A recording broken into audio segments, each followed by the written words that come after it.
شروع کرتا ہوں اللہ کے نام سے جو بڑا مہربان نہایت رحم والا ہے۔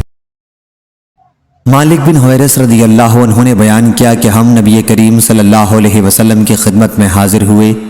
ہم سب جوان اور ہم عمر تھے۔ ہم آپ کی خدمت میں 20 دن تک ٹھہرے رہے۔ حضرت صلی اللہ علیہ وسلم بہت شفیق تھے۔ جب آپ صلی اللہ علیہ وسلم نے معلوم کیا کہ اب ہمارا دل اپنے گھر والوں کی طرف مشتاق ہے تو آپ صلی اللہ علیہ وسلم نے ہم سے پوچھا کہ اپنے پیچھے ہم کن لوگوں کو چھوڑ کر آئے ہیں۔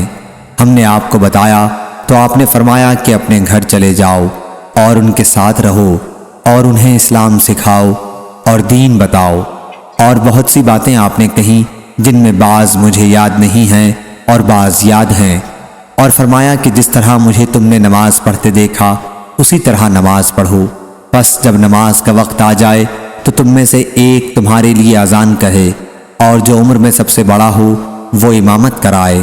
صحیح بخاری حدیث نمبر 7246۔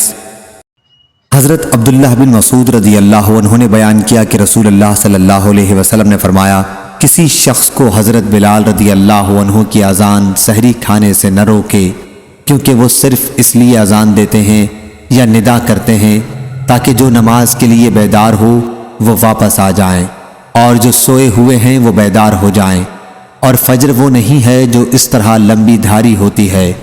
یحییٰ نے اس کے اظہار کے لیے اپنے دونوں ہاتھ ملائے اور کہا یہاں تک کہ وہ اس طرح ظاہر ہو جائے، اور اس کے اظہار کے لیے انہوں نے اپنی دونوں شہادت کی انگلیوں کو پھیلا کر بتایا۔ صحیح بخاری حدیث نمبر 7247۔